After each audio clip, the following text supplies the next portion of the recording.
Hello students, today we will start a new chapter, that is chapter number 2, and the chapter name is Microorganisms, Friend and Foe.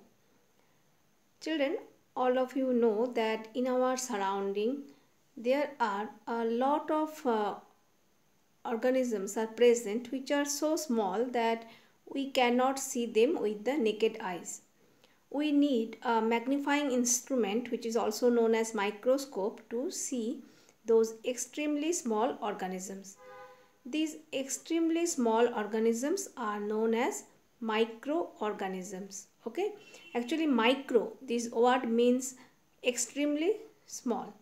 So we can say that a microorganism or microbe is an organism which is microscopic, that means so small that people cannot see them with naked eye. The study of microorganism is called microbiology. Some of the microorganisms are harmful to us. As for example, there are some microorganisms through their actions they can spoil our food or they cause diseases. Okay, the microorganisms like certain bacteria and fungi make our food go bad. The microorganisms also cause diseases in humans and other animals and plants. The disease like common cold, malaria, skin infections, typhoid, tuberculosis, tetanus, cholera, etc., AIDS, okay, another one, etc., are all caused by actions of various types of microorganisms. So, some of the microorganisms grow on our food and cause food poisoning also. Okay, so these are the harmful effect of the microorganisms. We will discuss in detail in the next class about the harmful effects of the microorganisms. But children, here you have to remember that there are some microorganisms which are useful also. For example, the microorganisms like certain bacteria help in making food products such as curd and cheese. Microorganisms are also useful in making bread, cakes, pastries, alcohol, acetic acid or vinegar, and different types of medicines which is known as antibiotics. Okay.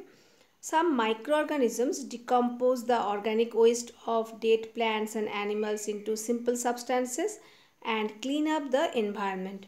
They also help in recycling the materials in nature.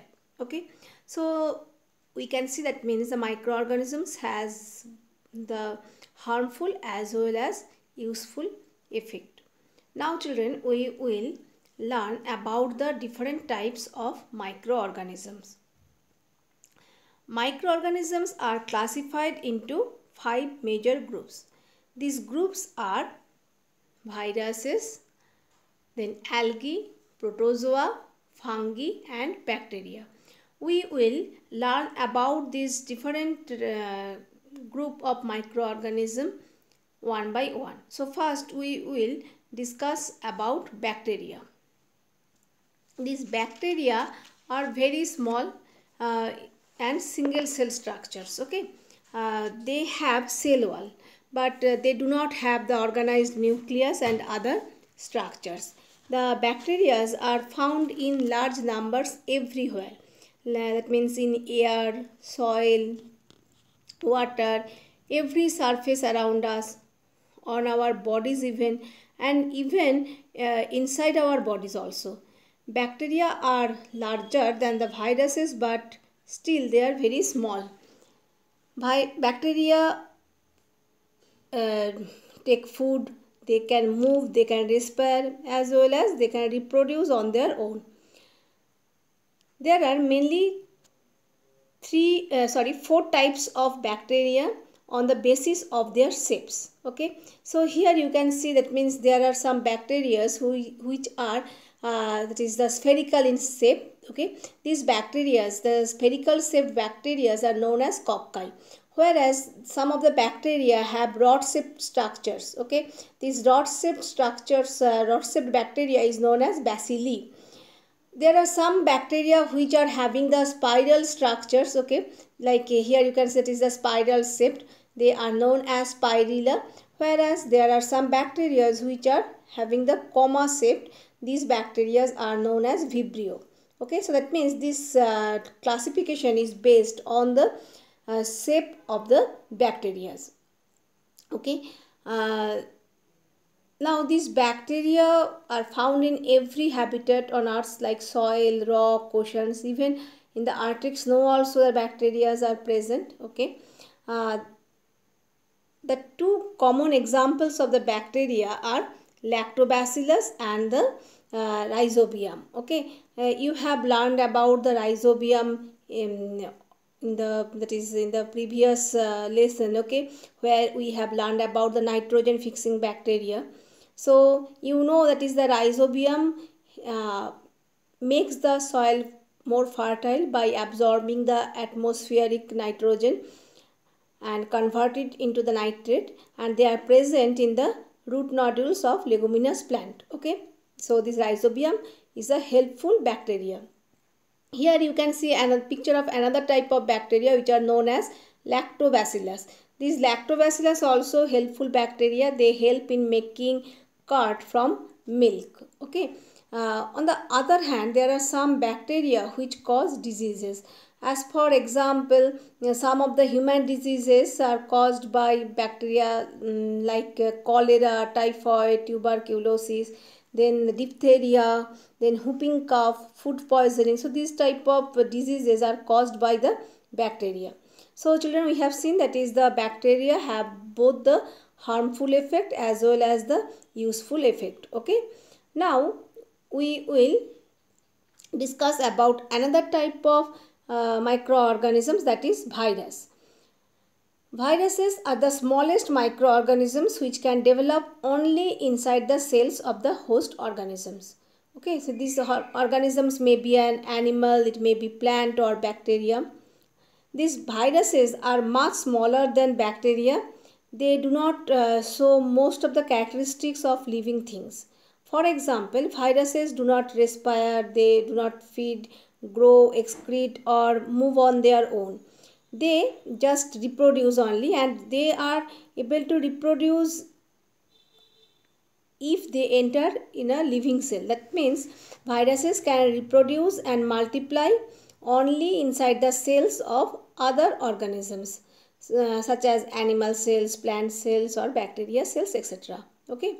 Thus, as long as viruses are outside the living cells, they behave as non-living things.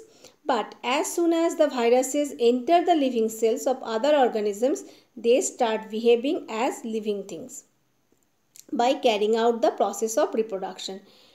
Due to this reason, viruses are said to lie on the borderline dividing the living things from the non-living things. That means you can say that it is a intermediate structure between the living things and the non-living things. Okay. These viruses are the agents of different types of diseases. Viruses cause a variety of disease in human beings, in other animals and plants. Okay, the human diseases like common cold, influenza, measles, polio, chickenpox, smallpox, all these diseases are caused by viruses.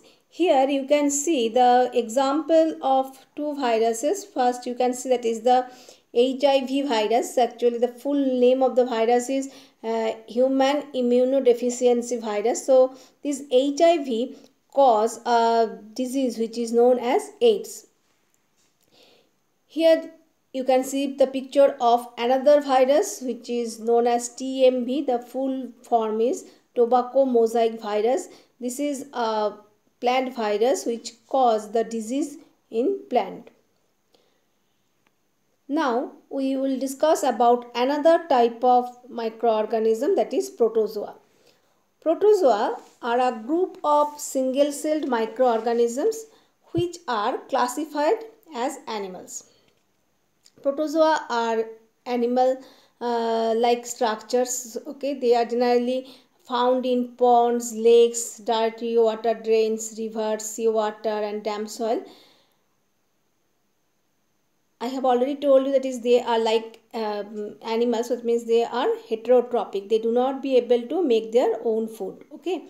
A few protozoa are that means can causes some diseases like dysentery, then malaria are caused by protozoa.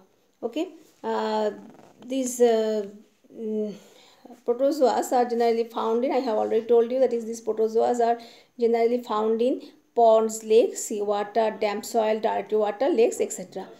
Here you can see the picture of two protozoa, that is it is an example like amoeba and paramecium. Okay, so these amoeba and paramecium, they are unicellular structures, and there are some disease causing protozoas are there. As for example, that entamoeba is a protozoa which cause a disease known as amoebic dysentery, whereas plasmodium is also a protozoa which cause a disease known as malaria. Now we will learn about another type of microorganisms which is known as algae. Algae is a large group of simple plant-like structures. They contain chlorophyll, and they can produce their own food by the process of photosynthesis. Algae, however, differ from plants because they do not have proper roots, stems and leaves like that of plant. Some of the examples of algae are Chlamydomonas, Spirogyra, blue-green algae, diatoms, seaweeds, etc. Only some of the algae are unicellular. Most of the algae are multicellular. For example, here you can see the pictures of the Chlamydomonas. Here this is the Chlamydomonas. This Chlamydomonas is a single-celled algae. Whereas you can see the picture of Spirogyra here. This is the Spirogyra. So this Spirogyra are multicellular algae. Okay. I have already mentioned about blue-green algae. These blue-green algae have the ability to fix nitrogen gas of atmosphere. So in that way, they also help to increase the soil fertility. Now I will discuss about another type of microorganisms, that is fungi. Fungi are a large group of microorganisms which do not have chlorophyll, and they are not be able to make food by the process of photosynthesis. Some examples of the fungi are yeast, bread molds, penicillium, aspergillus, mushrooms, toadstool, etc. All fungi except yeast, okay, are made up of fine threads like structures which is known as hyphae. Okay, some fungi look like plants, but they cannot make their own food like the plants. Fungi need moist and warm condition to grow. Most of the fungi are saprophytes, which feed on dead things like remains of dead plants and animals. Some of the fungi are parasites. They feed on living things and cause diseases. A mold is a fur-like growth of minute fungi occurring on organic matter in moist and warm conditions. Some of the examples of mold fungi are Rhizopus, which is also known as bread mold, Penicillium, Aspergillus, etc. The fungi like yeast and molds are very small in size and can be seen clearly only with the help of microscope. Thus, yeast and molds are the fungi which can be considered to be microorganisms. The fungi such as mushrooms, toadstools and puffballs are bigger in size. Some of the human diseases caused by fungi are ringworm and athlete's foot. Here you can see the picture of two fungi, that is, one is yeast. Okay, yeast is an unicellular fungi, and here you can see that is the picture of the bread mold. Bread mold is a multicellular fungi. Okay, so these are the different types of microorganisms. Now we will learn that where do microorganisms live. Okay, so microorganisms are found practically everywhere in all types of habitats. Microorganisms are found in air, soil and water bodies like ponds, lakes, wells, rivers and seas. Microorganisms can live and survive in almost all kinds of environment like hot springs, ice cold water, saline water, desert soil, or marshland. They also occur in dead and decomposed organic matter. Microorganisms are present inside the human body and that of other animals. The microorganisms also live as parasites on other living things, including us. So we can say that the microorganisms can sustain in extreme conditions, okay, and they can adapt accordingly, okay. So children, today this much. In the next class, we will learn about the harmful effect and the useful effect of the microorganism. Thank you, children.